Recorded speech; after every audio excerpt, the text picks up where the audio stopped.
안녕하세요. 신재인의 하루키를 읽는다. 신재인입니다. 네, 오늘은요. 유령들의 파티 그 후에 관해서 들려드리겠습니다. K씨의 집에서 그 이상한 한밤중에 파티가 열린 것은 첫날 밤뿐이었다. 그 다음날 밤부터는 전혀 아무 일도 일어나지 않았다. 고요하고 은밀한 렉싱턴의 밤이 이렇다 할 특징 없이 되풀이되었을 뿐이다.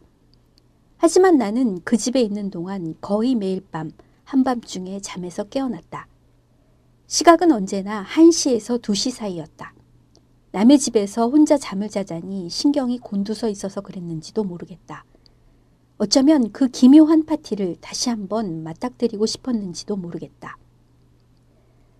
요나카니 메오 사마스토 이키오 히소메 그라야미 노나카데 미미오 스마세때입니다. 한밤중에 눈을 뜨면 숨소리를 죽이고 어둠 속에 귀를 기울여 보았다. 하지만 소리 같은 건 아무것도 들려오지 않았다. 이따금 바람이 불어 정원의 나뭇잎들을 부스럭거리고 지나갈 뿐이었다. 그럴 때면 나는 아래층으로 내려가 부엌에서 물을 마셨다. 마일즈는 늘 같은 자리에서 몸을 웅크리고 잠들어 있다가 내 모습을 보면 반갑다는 듯이 일어나 꼬리를 흔들며 머리를 내 다리에 비벼댔다. 나는 개를 데리고 거실로 가서 불을 켠 후 방안을 주의 깊게 살펴보았다. 하지만 거기에는 어떠한 기척도 느껴지지 않았다. 소파와 커피 테이블이 여느 때와 같은 자리에 고요히 나란하게 놓여 있을 뿐이었다. 뉴잉글랜드의 해안 풍경을 그린 멋없는 유화 역시 여느 때와 다름없이 벽에 걸려 있었다. 나는 10분이나 15분쯤 아무 하는 일도 없이 시간을 보냈다.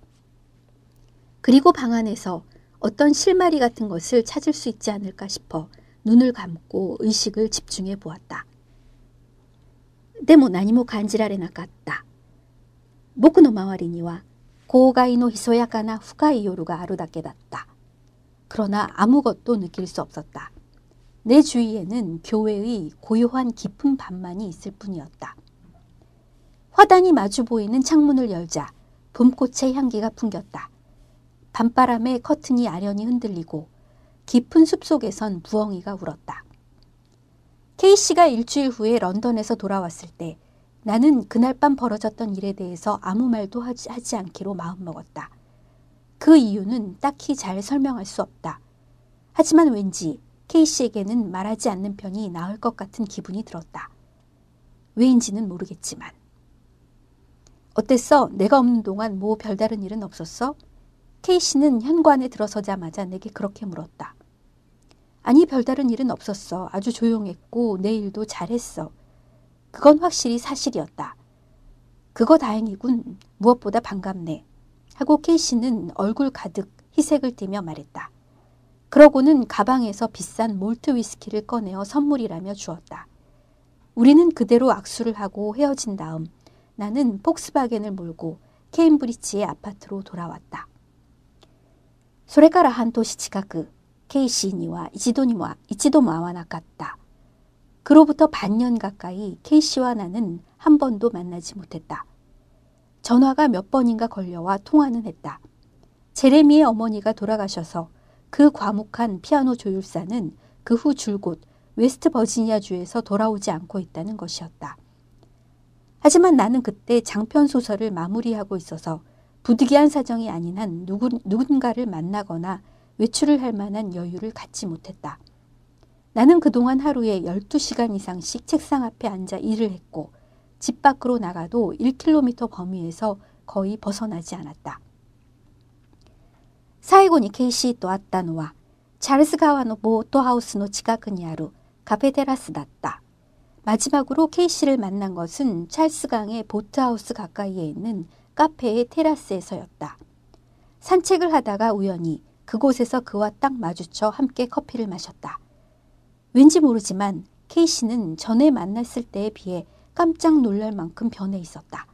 알아보지 못할 정도였다. 나이가 10살 정도는 더 들어 보였다.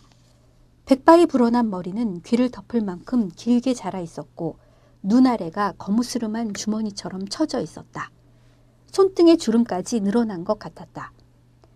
외모에 꼼꼼히 신경을 쓰던 K씨가 그렇게 변하리라고는 전혀 예상 밖이었다. 어쩌면 병을 앓았는지도 모른다. 하지만 K씨는 아무 말도 하지 않았고 나 역시 아무것도 묻지 않았다.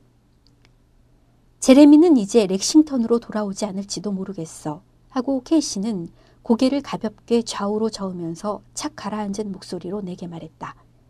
이따금 전화로 웨스트 버지니아주에 있는 그와 얘기를 하는데 얘기는 하지만 말이야 어머니가 돌아가신 충격으로 어쩐지 사람이 변한 것 같아 하고 그는 말했다. 예전의 제레미와는 달라. 하는 얘기라곤 거의 별자리에 대한 것뿐이지. 처음부터 끝까지 쓸데없는 별자리 이야기 말이야. 오늘은 별자리 위치가 어떻고 그러니까 오늘은 무엇을 하면 좋고 무엇을 하면 안 된다느니 그런 얘기뿐이야. 여기 있을 때는 별 얘기 같은 건 한 번도 한 적이 없었는데 말이야. 정말 안 됐군. I'm really sorry 하고 나는 말했다.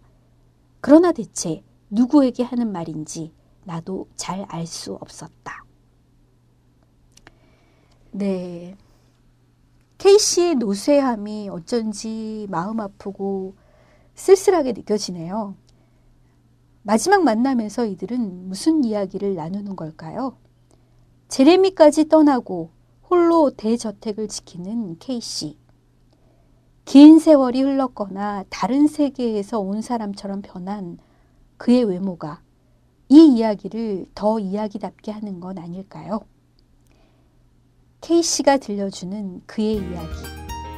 다음 시간에 들려드릴게요.